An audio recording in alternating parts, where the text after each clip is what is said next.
When I first reviewed the Polyend Tracker, I had very mixed feelings about it. On one hand, I can acknowledge that it's objectively good, but on the other hand, I find that often I just don't gel with it, despite the fact that I understood it fairly well. But I stupidly ignored some key features and key kind of workflows that I think go a long way towards explaining why people like it so much as kind of like an IDM chaos generation machine. So I went on a bit of a journey that I want to now take you on as well, trying to love the Polyend Tracker.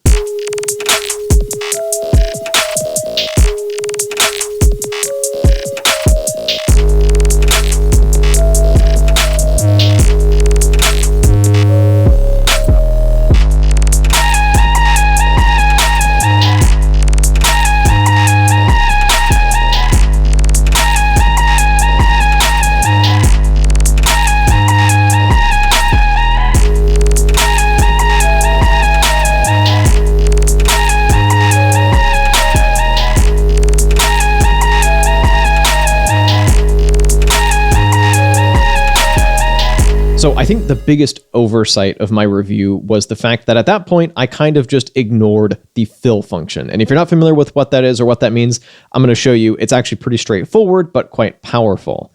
Now, my feelings on the tracker are still complicated, and we're going to get into that, but getting my head around the fill feature and letting it take me in some more kind of like glitchy, chaotic directions was at least fun, even if it won't necessarily stick moving forward. So, in its most basic form, the fill function is a utility, and that's kind of how I understood it and why I ignored it. But it turns out it does a whole lot more than that, but let's start with the basics. I've got a bunch of instruments already loaded in, and I've got a pattern, and let's just say, for the sake of a really simple example, that I just want to have a 4 on the floor kick.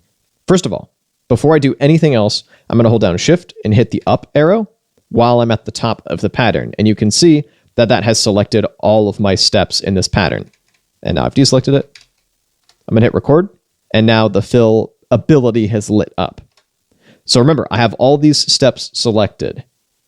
I am going to choose what kind of note fill I use. In this case, we're just going to do each. And I'm going to select it to be once every 4 steps. And in this case, I'm going to simply select the fill type to be constant and verify that I have my kick selected, which is this one right here. Hit fill, and the thing is, that's not really any faster than just like, going in and programming it in myself, especially since there's a lighting difference in the grid. Like these gray bars are a little bit lighter. So like doing a 4 on the floor kick is pretty fast. Or I could just like record it in live. So like, who cares? And that's why I ignored it, because I figured it doesn't really save me all that much time and I don't care. But you can get quite a bit more complex with it. For instance, I've got all this percussion in here. And let's say that I'm kind of stuck for ideas and want to have it put in something random. We can do that. Because in the fill feature, in addition to each, there's also a random button. And that will choose random sounds and dot them at random spots, depending on how you set it up. So I'm going to set the density to fairly high. I'm going to select fill type as random, and then select the range that I want it to pick from. So let's just do this fairly arbitrarily. This might sound bad, but we're going to just roll with it. You can also do from to, and I think that'll do it in order. So now, so that doesn't sound great, but it's a starting point for something. I could start to clean this up, and I've had much better success with percussion than with melodic stuff.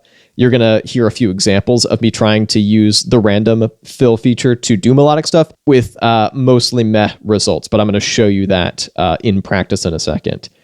But here's where this gets really powerful, because let's say that maybe I've done a percussion part on purpose, but I want to give it some more interest, maybe go for some kind of glitch IDM type stuff. As silly of a term as I think IDM is, we're going to ignore that for now. You can fill in random effects, or you could cherry pick your types of effects, but then randomize the amounts. So let's go back in here. I'm going to choose each, in this case, just affect every step. Let's just really go ham with it. Choose random effects. and choose, let's do random values as well. So we're going to go from like a little bit to a lot of bit. Bop.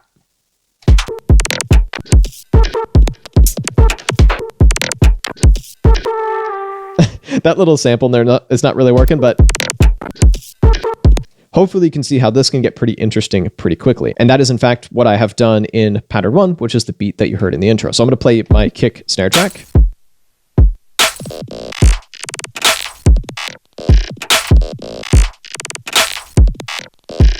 And what I've done in this case is played a pretty deliberate percussion part, and then I've used the note fill to insert note roll on random steps. You can see it doesn't always line up with whether or not there is a note there, and to have the roll amount be random. And this is how you get that kind of glitchy energy. And that makes it much more interesting than just like a random little percussion part. I also did this with the hi-hat.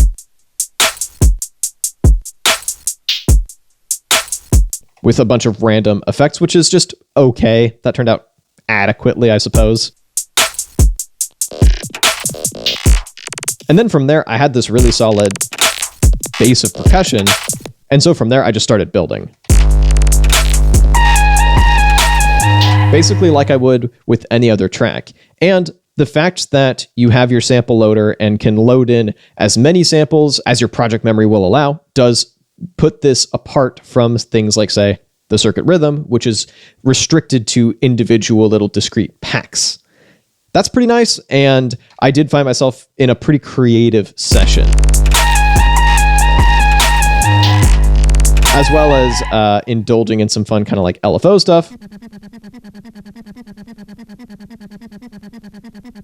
So this can like bounce around in your headphones, and I'm faking polyphony with having 2 tracks. And you can hear a bit of bit crushing and like bit reduction on that as well. So I'm very much leaning into this thing's strengths, but doing some kind of like trap EDM stuff that you might not usually hear made on a device like this.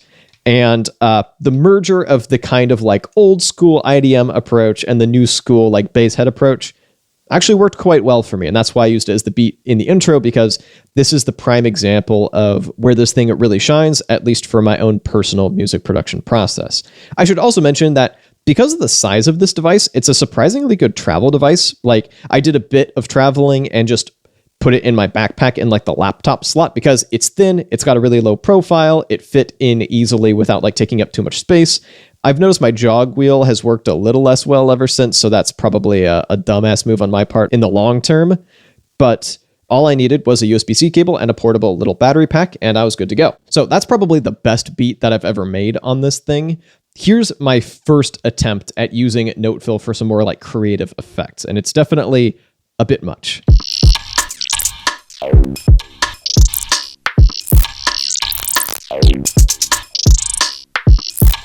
It's pretty chaotic, but it is fun, and once again goes to show you that using note fill for effects is really powerful. So real quick, here's...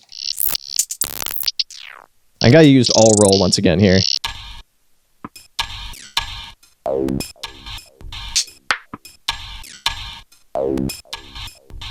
And that's just like a complete hodgepodge of random effects. But then I went, okay, this is actually giving me some pretty cool results. Let's have it generate a random melody next. I even dipped my toes into the idea of doing something Euclidean, which like evenly spaces stuff and then like crams it into the time that it has. That's like a super oversimplified, uneducated take on it. And I had it give me random notes within my selected scale, and the results are pretty bad.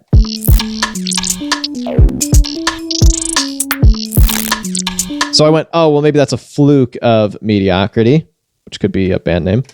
Let's do this. And lo and friggin' behold, it was even worse.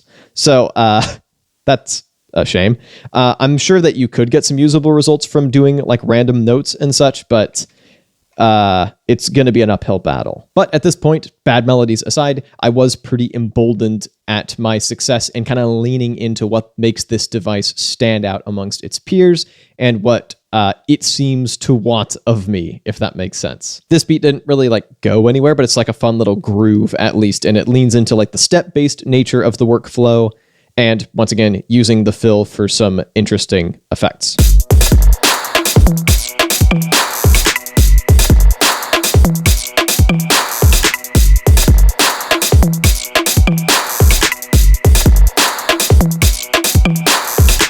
I also took the opportunity to make some kind of old, forgotten projects that I'd worked on in the past a little more interesting. Maybe not great, but more interesting.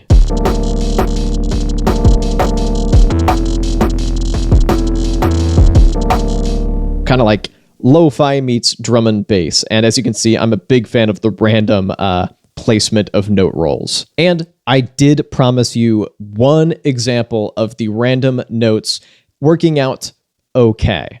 This is what that is. So I'm going to start off by playing just the randomly generated notes sequence, barring me having deleted 3 notes here. Other than that, I've left it completely intact as generated randomly. And then I'm going to bring in the other stuff I built around it that starts to make it make a little bit more sense. So still like kind of bad, but there's like something there.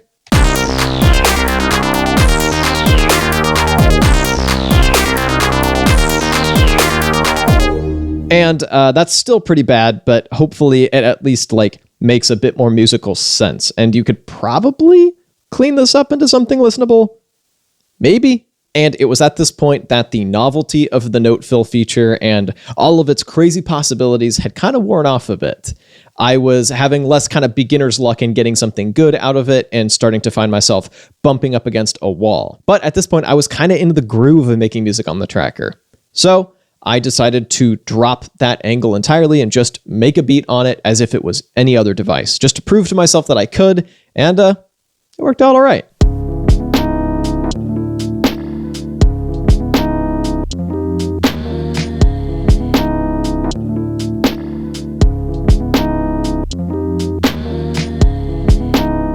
So for this, I basically made a beat on this as I would on, say, the MPC, the Circuit Rhythm, any devices that I'm a lot more comfortable with. I loaded in a bunch of samples, a bunch of drum samples, a bunch of like electric piano chops from Marlowe Diggs, as is tradition, and just started going for it. Found a couple of electric piano chops that I liked and sequenced them into a little melody, built some drums around it. In this case, I elected not to perform them live, but to sequence them in and use the micromove effect to scoot stuff into the pocket. And I think that worked out pretty well. It was definitely laborious, more so I think than working with some other of the devices that I've worked with, but still, it worked fairly effectively.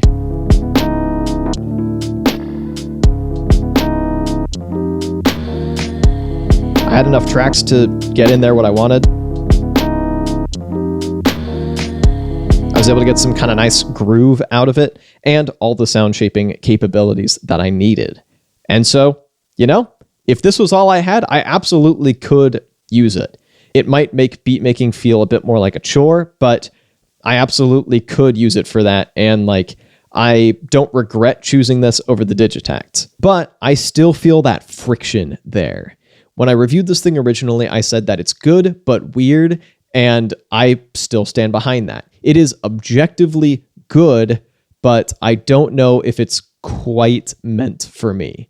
On paper, it has all the features and all the capabilities and even the workflow that should work well for me, but in practice, something about the workflow doesn't always click.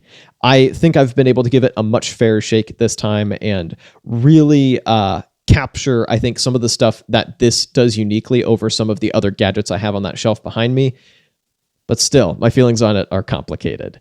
That is your non-answer to the premise of today's video. I still haven't decided what the fate of this thing ultimately will be, whether I'm going to keep it or send it back. For now, I'm going to keep it. I'm going to hang on to it, keep playing around with it. I definitely feel like there's a lot more for me to explore with the kind of random capabilities of it and using it as a chaos machine. And once I push past the wall of beginner's luck running out, I should be able to get a lot more inspiration out of it, but we'll see. But regardless, if you'd like to see that original review that I keep mentioning, you can check this video out up over here. And if you'd like to see a different tracker in action, you can check this video out over here. Thank you so much for watching, and I'll be back with a new video in a little bit. Neato burrito.